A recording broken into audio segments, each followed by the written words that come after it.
नमस्कार, आपका the true Hunt में स्वागत है। और इस बार का हमारा चर्चा का विषय है, जैसे कि आप जानते हैं कि आधुनिक युग है जिसमें आधुनिक फाइटर प्लेन्स की आजकल बात होती है।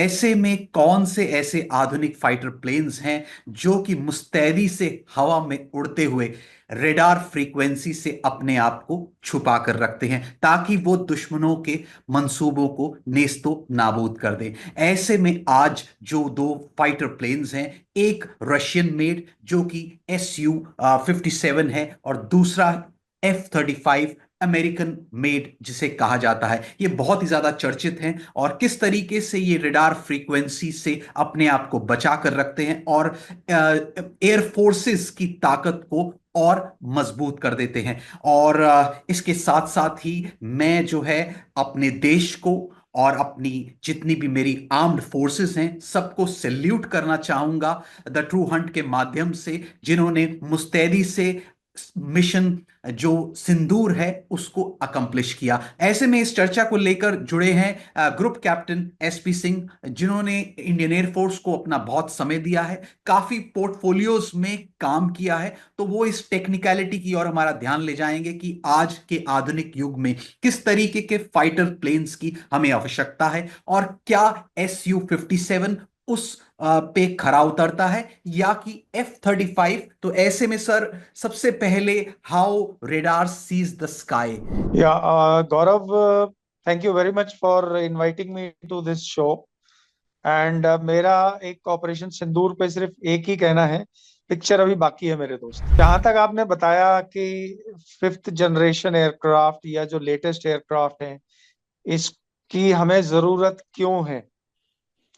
देखिए, एयरक्राफ्ट जो है वो हजारों किलोमीटर की स्पीड से दौड़ता है और उसको पकड़ने का एक ही माध्यम है या एक ही तरीका है, वो है रेडार। रडार अपनी फ्रीक्वेंसीज और उसके बेस पे काम करता है, जो कि सबको पता है। जहां तक जहाज के डेवलपमेंट और अब तक पहुंचे हैं, जहाज 100 किलोमीटर की स्पीड से लेके 3000 किलोमीटर की स्पीड तक पहुंच चुके हैं। रडार भी उसी तरीके से एडवांस हुए हैं। तो जब हम फिफ्थ जनरेशन की बात करते हैं, फिफ्थ जनरेशन का फाइटर वो है जो फोर्थ जनरेशन पार करके आ चुका है। दैट मीन्स सबसे जरूरी चीज है उसका super stealth. That means radar को दिखाई ना दे। रडार को दिखाई ना दे मतलब उसका जो रेडार क्रॉस सेक्शन जो है वो बहुत छोटे से छोटा हो, कम से कम हो। जिन दर्शकों को रडार क्रॉस सेक्शन क्या होता है वो मैं बता देता हूँ कि रडार जब किसी भी मेटल की वस्तु को चेक करती है, फ्रीक्वेंसीज वापस करती है, तो उसको एक फ्लैट प्लेट का मानक दिया जाता है और उससे हम उसको कंपेयर करते हैं। फॉर एग्जाम्पल, F-16 का जो रडार क्रॉस सेक्शन है वो तकरीबन 4 मीटर स्क्वायर के आसपास होता है। और जो फिफ्थ जनरेशन एयरक्राफ्ट हैं उनका रडार क्रॉस सेक्शन करीब 0.5 मीटर पर स्क्वायर से नीचे और नीचे तक चला जाता है। एग्जाम्पल के तौर पर Su-30 जो हमारे पास है और Su-57 जिसकी हम बात कर रहे हैं, वो करीब उससे 40 टाइम्स, 40 गुना कम रडार क्रॉस सेक्शन है। तो सर, इस तरीके से अगर हम जो आपने Su-57 की बात की, अब हम आपका ध्यान ले जा रहे हैं F-35 की ओर, तो इन दोनों के कंपैरिजन में किस तरीके से कौन बेहतर है और उसके बारे में क्या कहना चाहेंगे सर। देखो, जितो जो भी मिलिट्री इक्विपमेंट बना है वो अपने आप में एक टेक्नोलॉजी का बेहतरीन नमूना है। हम ये नहीं कह सकते कि ये इक्विपमेंट खराब है और ये इक्विपमेंट बेकार है, लेकिन किसी चीज को कंपेयर करने से पहले उसका जेनेसिस क्या है, उसकी शुरुआत कहाँ से हुई, उसके बारे में थोड़ा जानकारी रखना बहुत जरूरी है। जी। जैसे F-35 जो कि अमेरिकन जहाज है, ये इसका जॉइंट फाइटर प्रोग्राम के तहत इसको स्टार्ट किया गया था और इसका मानक था कि F-16 जो कि उस टाइम का जहाज है उससे बेहतर, F-18 जो कि अनदर बेस्ट फाइटर है जो शिप से भी एयरबोर्न होता है, उसका भी रिप्लेसमेंट। और तीसरा प्रोग्राम था जो ब्रिटिश के पास हैरियर जेट है जो एक ही जगह से खड़े खड़े टेक ऑफ कर जाते हैं। तो इन तीनों जहाज का रिप्लेसमेंट के लिए फिफ्थ जनरेशन का जो जहाज बनना था वो था F-35। क्योंकि एक जहाज इन तीनों चीजों का रिक्वायरमेंट पूरा नहीं कर सकता, तो उसके अलग अलग वर्जन बने, F-35A, F-35B एंड F-35C। ये जहाज जो है advance stealth capability, super manoeuvrability, okay, and super cruise capability, जो कि बहुत अहम है।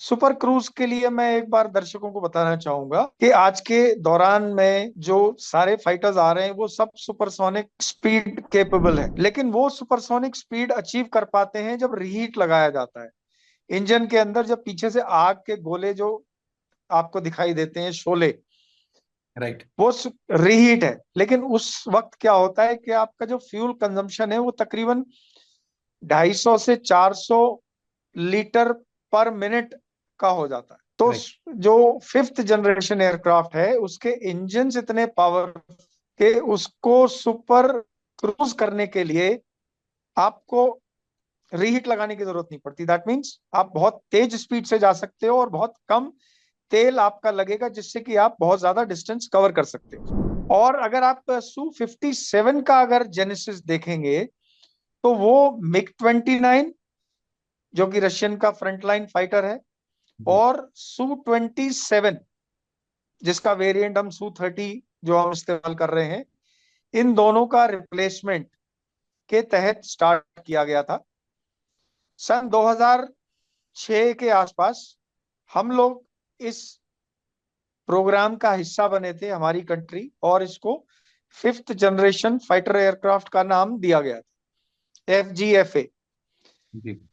2010 तक बाकी सारी चीजें निकाल ली गई थी, जी। लेकिन क्योंकि ये प्रोग्राम अपने जो शेड्यूल था उस शेड्यूल के हिसाब से आगे नहीं बढ़ पाया था, राइट। और इंडियन गवर्नमेंट और HAL या इंडियन एयरफोर्स इस प्रोग्राम से 2019 में विड्रॉ कर लिया था। जी।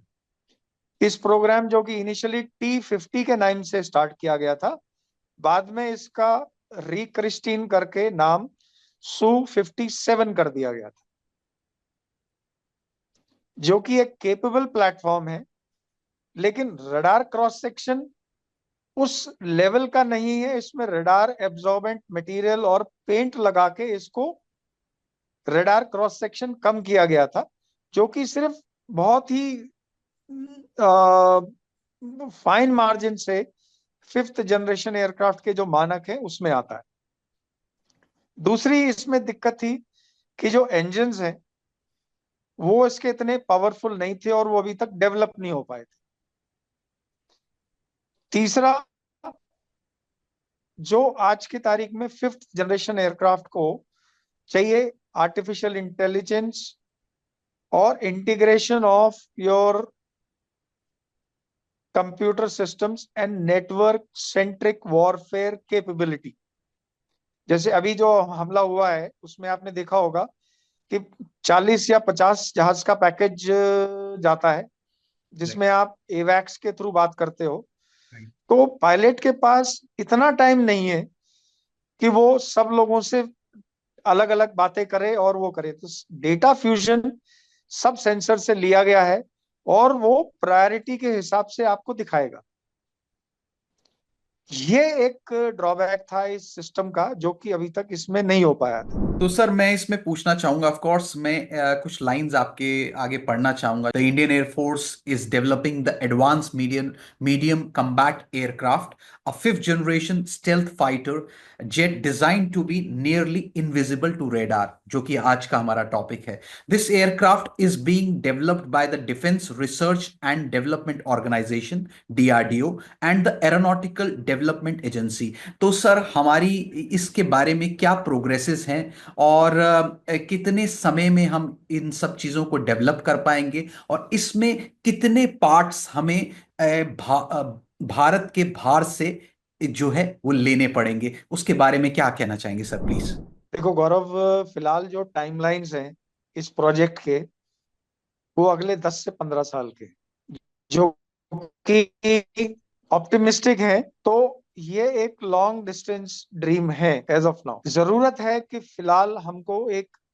मशीन चाहिए, 5th जनरेशन का एयरक्राफ्ट चाहिए, जो कि अगले 10 से 15 साल के दौरान हमारा हाथ थाम के रखे। क्योंकि जो चाइनीज एयरफोर्स है उनके पास ऑलरेडी 5th जनरेशन का एयरक्राफ्ट वो इंडक्ट कर चुके हैं, और अगले 15 साल में उनकी मेजॉरिटी जो इन्वेंट्री है वो 5th जनरेशन एयरक्राफ्ट की हो जाएगी। पाकिस्तान के पास अभी नहीं है, लेकिन चाइना की दोस्ती को देखते हुए वो उसको फ्री में भी देगा। आज के कॉन्टेक्स्ट में अगर देखेंगे तो कोई भी पैकेज अगर 40 या 50 जहाज का उड़ रहा है स्ट्राइक करने के लिए, और उस दौरान अगर कोई लो क्रॉस सेक्शन वाला जहाज अंदर घुस आता है लॉन्ग रेंज वेपन्स के साथ, तो वो तहस नहस मचा सकता है। तो इसी चीज को देखते हुए जरूरत है 5th जनरेशन एयरक्राफ्ट की। सर इसमें एक सवाल मेरा है कि ऑफ कोर्स जैसे आपने बोला कि 10 से 15 साल का एक इसमें समय लगेगा जब हम अपना डेवलप करेंगे, जिसे हम इंडिजिनियसली बिल्ट बोलेंगे। तो ऐसे में सर अगर हमें इमीडिएट देखना हो तो उसमें हम F-35 और SU-57 की तरफ ध्यान दे सकते हैं, और अगर ध्यान देना है तो दोनों में से किसकी तरफ देना चाहिए? ये आपका पर्सनल निजी, मैं एक वो चाह रहा हूं इस पे पहलू। देखो, अगर प्रेजेंट स्टेट में अगर आप बात करेंगे तो जहां तक तैयारी की बात है तो F-35 is more lucrative deal as compare to Su-57 आज की तारीख में।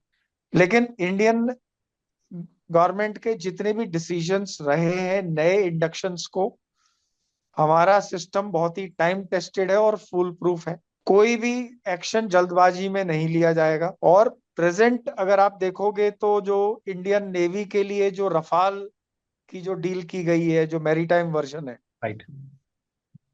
वो एक इंडिकेशन देता है कि रफाल, जो कि ऑलरेडी 4.5 जनरेशन के एयरक्राफ्ट है, ऑलरेडी टेस्टेड एंड प्रूवन है, राइट। हो सकता है वही अगले 10 से 15 साल तक का जो गैप है हमारी रिक्वायरमेंट है उसको पूरा करें।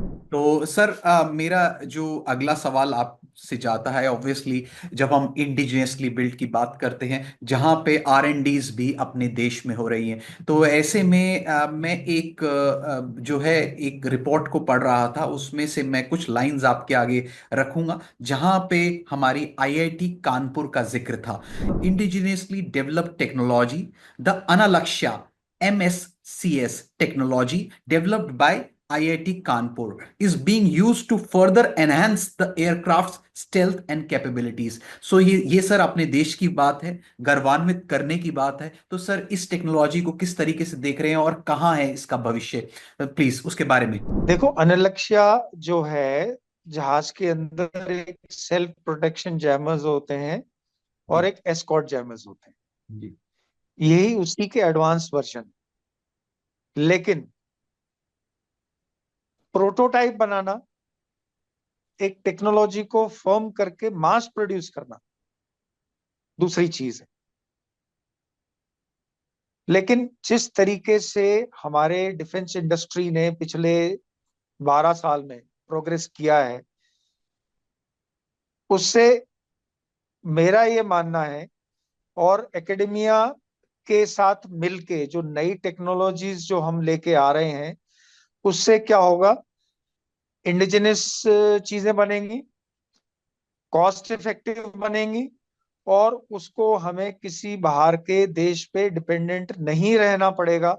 और आगे उसका जो नया वर्जन हमको बनाना है वो क्विकली बन के तैयार रहेगा। तो ये बहुत ही राइट स्टेप है। और तो सर अभी जो आधुनिक एयरक्राफ्ट हमारे पास हैं उनकी तकनीक किस किस लेवल तक की है, उसके बारे में अगर संक्षिप्त में हमें बताना चाहें तो प्लीज। देखो, रडार फ्रीक्वेंसीज डिपेंड करती है रडार के ऊपर। जहां तक रडार सिस्टम्स की बात है, we have the best radars available in the world. हमारे जो कोलैबोरेशन के साथ, फ्रेंच कोलैबोरेशन के साथ जो रडार्स बने हैं, राइट। जो भारत इलेक्ट्रॉनिक्स लिमिटेड ने जो बनाए हैं, वो बेस्ट रडार्स अवेलेबल। जी। जहां तक इंडिजिनाइज्ड एयरक्राफ्ट प्लेटफॉर्म्स की बात है, तो रडार क्रॉस सेक्शन कम करने के लिए आपको कंपोजिट मटेरियल का इस्तेमाल करना है। जी जी।